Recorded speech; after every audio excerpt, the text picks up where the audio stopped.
Olá, amigos da TV Cuiabá, canal 47, muito boa noite. Estamos começando neste domingo, dia 5 de fevereiro de 2012, mais um programa Ponto de Vista. Conforme anunciado durante toda a semana, nós estaremos recebendo na noite de hoje 2 entrevistados aqui para a gente fazer um contraponto em relação à questão fiscal de arrecadação do estado de Mato Grosso. Boa noite, Dr. Paulo, obrigado pela presença. Boa noite, é um prazer estar novamente aqui com você. Bom, para começar o programa, eu gostaria de perguntar ao secretário adjunto de Fazenda, Marcel, todo mundo está preocupado, a situação do estado de Mato Grosso do ponto de vista fiscal está um pouco preocupante. Alguns dizem que o estado está à beira do colapso, está à beira da quebradeira mesmo, vamos dizer assim.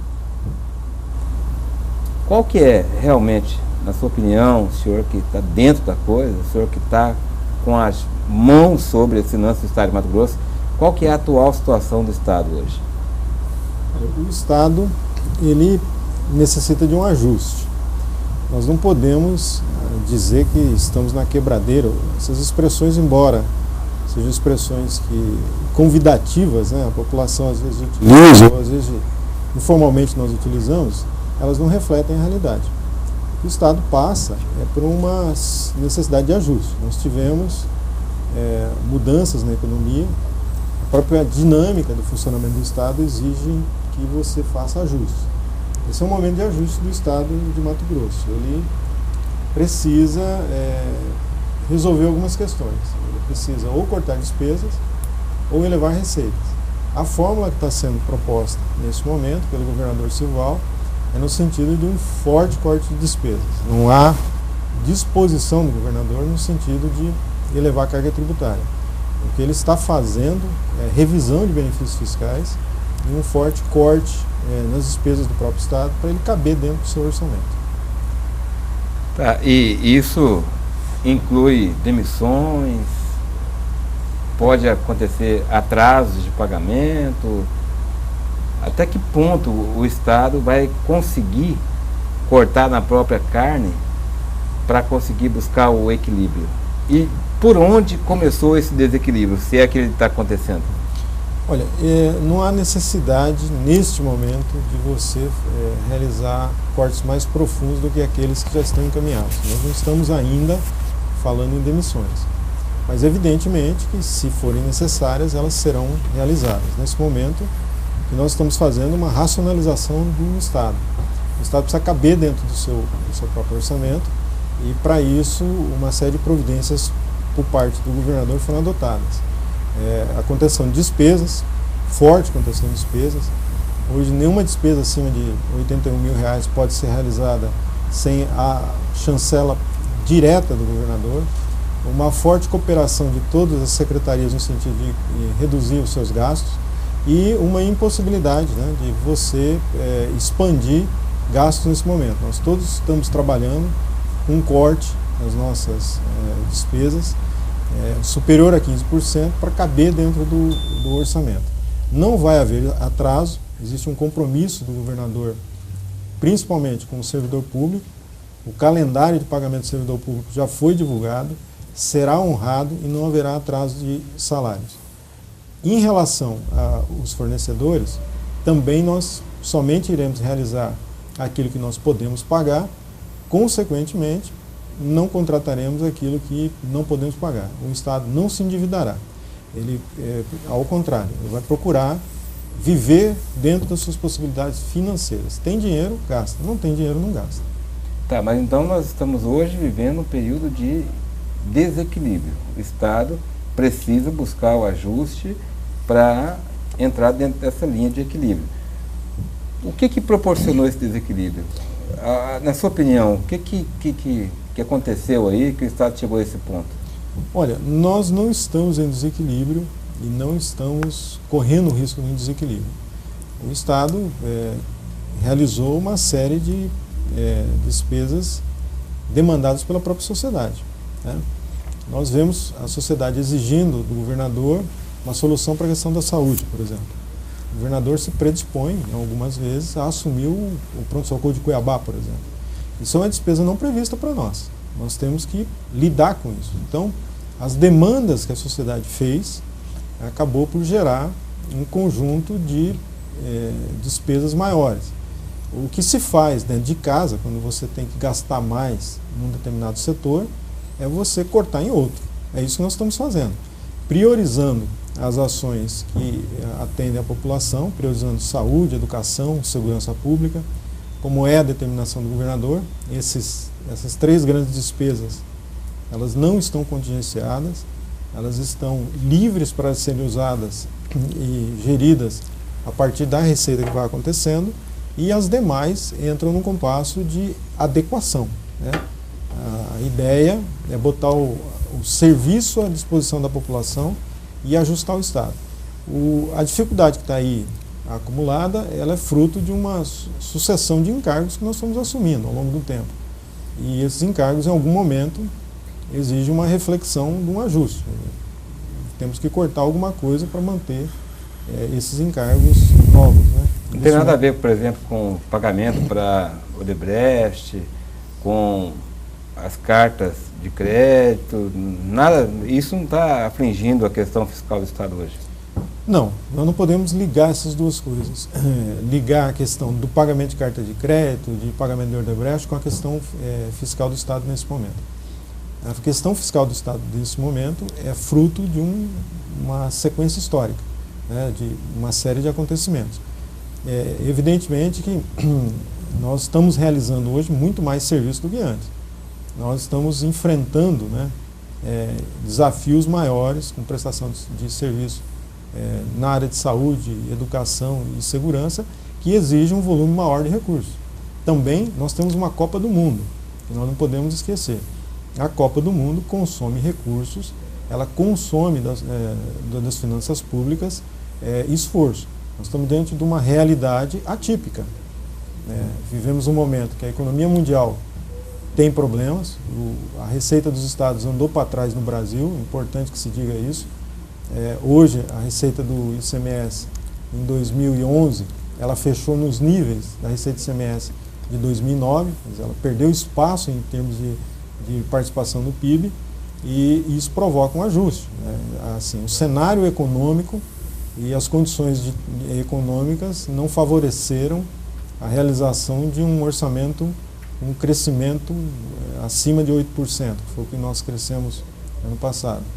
Isso tudo provoca um ajuste. Então, uma realidade internacional precisa ser considerada, e temos uma Copa do Mundo por realizar.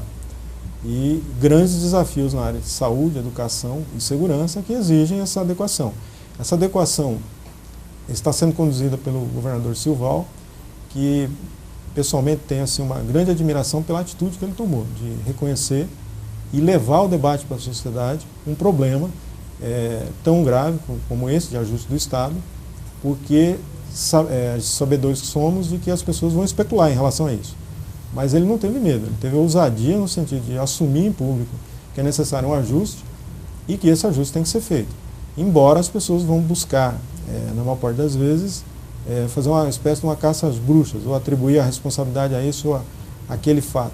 Não, nós precisamos simplesmente fazer uma gestão do Estado. É o papel do governador e dos seus colaboradores, né, entre os quais eu me incluo. Doutor Paulo, e como é que o comércio tem encarado, como é que o comércio tem assimilado essa atual política tributária do Estado? O comércio está satisfeito, está contente? Como é que está? Olha, Júnior, eu acho que o comércio passa por um momento interessante, né, ainda de crescimento, as suas vendas em crescimento, e também passa por um bom momento junto à Secretaria de Estado e Fazenda com relação à carga dos impostos, dos tributos, principalmente do ICMS. Alguns meses atrás, por sugestão do próprio setor empresarial do comércio, nós mudamos o formato, a maneira de apuração do ICMS, e hoje trabalhamos com a carga média de impostos, com percentual com relação à aquisição das mercadorias das empresas, e cessou consideravelmente, né, as reclamações, o empresário pôde perfeitamente saber, na realidade, quanto que custa o ICMS, que ele tem que embutir, obviamente, nos preços, e isso trouxe uma serenidade, uma tranquilidade para todo o setor empresarial de comércio e serviços, e, logicamente, também diminuiu consideravelmente, junto à Secretaria, um volume de reclamação que havia por parte dos contribuintes. A principal reclamação que existia na época no setor é na barreira, né? A Secretaria de Estado tem o conta corrente fiscal, que quando a empresa apresenta alguma irregularidade ou inadimplência do pagamento ou qualquer outra modalidade que impede o trânsito das mercadorias, logicamente a Secretaria de Estado passa a fazer a cobrança, né, do imposto lá na barreira, e isso, como nós tínhamos um volume muito grande de reclamações e, logicamente, um volume muito maior de pessoas inseridas no conta corrente fiscal, isso fazia com que havia um clamor, né, de todo o setor empresarial, grande parte também das pequenas empresas que tinham suas mercadorias retidas, e por um momento aí, talvez um ano, aí passamos também pelo conhecido markup em dobro, onde a Secretaria punia aqueles que estavam no conta corrente fiscal, e logicamente passamos um longo período aí de mais de um ano com uma situação extremamente desconfortável, né, para o setor empresarial do comércio, mas que hoje encontra-se resolvido. O comércio, as entidades empresariais do comércio têm uma relação hoje muito boa com o secretário de Estado de Fazenda e com o secretário adjunto Marcel, e temos administrativamente resolvido a grande maioria dos problemas que ocorrem no dia a dia. Coisas que a gente não via anteriormente, né? É verdade. Houveram alguns momentos de cisão bem fortes entre o setor do comércio. Mas assim, eu acho que houve maturidade, né, do setor empresarial e também do Estado, né, no sentido de não deixar em nenhum momento, né, romper o diálogo, a conversação, o entendimento e buscar soluções, né, para aqueles problemas que mais afligem o setor do comércio. E eu acho que isso vai continuar sempre sendo assim em todas, isso que é no comércio. Nós vimos agora a FAMATO aí tratando de um assunto delicado, né? Aí com relação à agricultura. Então, assim, eu acho que a gente tem que ter essa disposição e maturidade para entender, né? Às vezes o Estado também passa por algumas dificuldades, a gente tem que entender. Às vezes também o comércio passa por dificuldades, onde o Estado às vezes toma algumas decisões importantes, parcelando por contribuinte, gerando condição para que o contribuinte possa honrar, né, os seus compromissos fiscais. Então, acho que a maturidade faz com que as coisas sejam resolvidas sempre através do entendimento do diálogo. E acho que o governador Sival tem proporcionado essa oportunidade. Essa semana mesmo nos convidou para almoçar com ele, onde discutimos vários assuntos, não só inerente ao comércio, mas a economia e o desenvolvimento do Estado. E, logicamente, isso faz com que essa forma mais íntima, né, essa aproximação que existe entre o setor empresarial e o governo, faz com que as coisas sejam muito facilitadas. Nesse almoço rolou também alguma questão política relacionada a 2014, não? Não, nós trabalhamos... Ou a 2012, por exemplo, o senhor é cotado como um dos, talvez, candidatos aí a prefeito de Cuiabá pelo PSD? Não, esse assunto não foi tratado no almoço, foi um almoço basicamente para a gente fazer o reconhecimento, né, da situação que passa o comércio no momento, alguma previsão, como nós achamos que o comércio vai se comportar nos próximos meses. Logicamente isso envolve também, passa pela arrecadação do Estado, e em nenhum momento chegamos em nenhuma tratativa, né, com relação à área política. Mas, Marcel, com relação, você, nas suas palavras iniciais, você falou de desoneração. E aí, quando a gente fala de desoneração, a gente vai falar também de incentivos fiscais, né?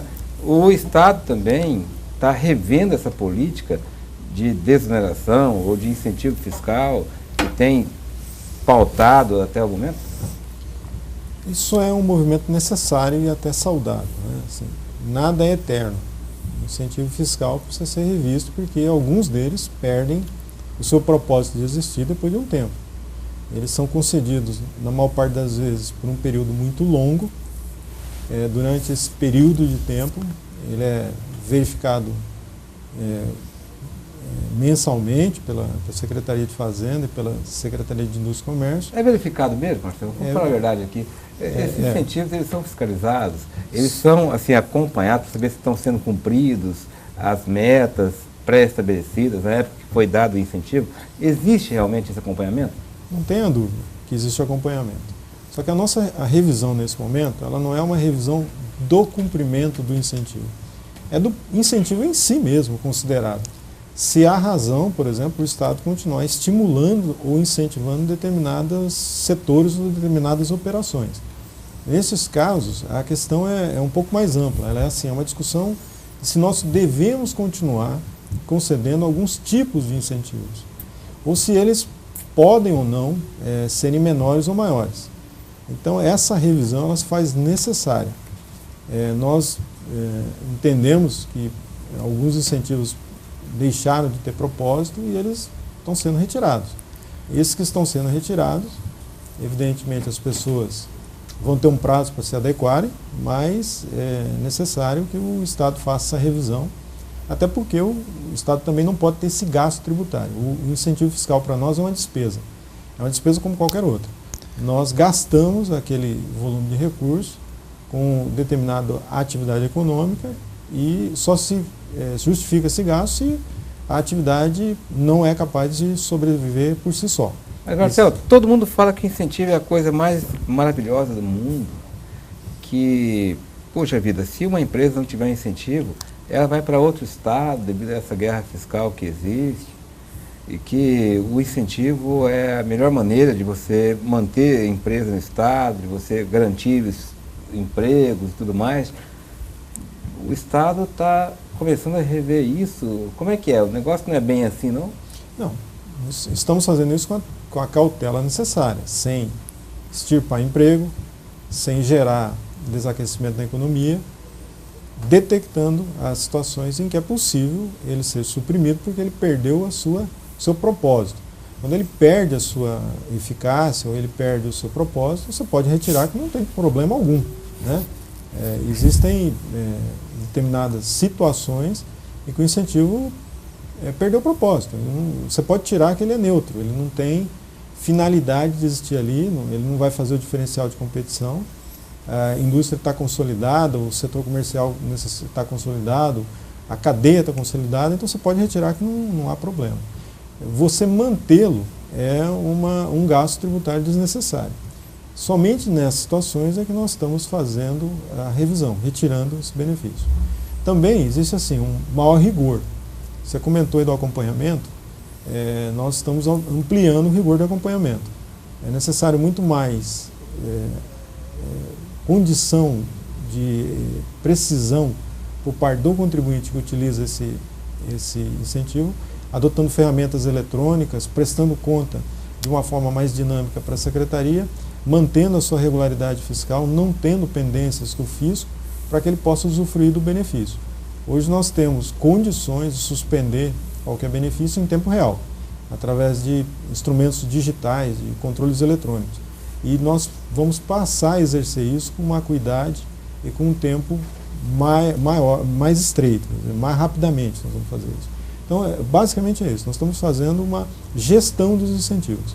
A gestão dos incentivos envolve um maior rigor nesse momento, para a sua fruição, e um controle maior daqueles que são supostamente necessários e o fim daqueles que são desnecessários.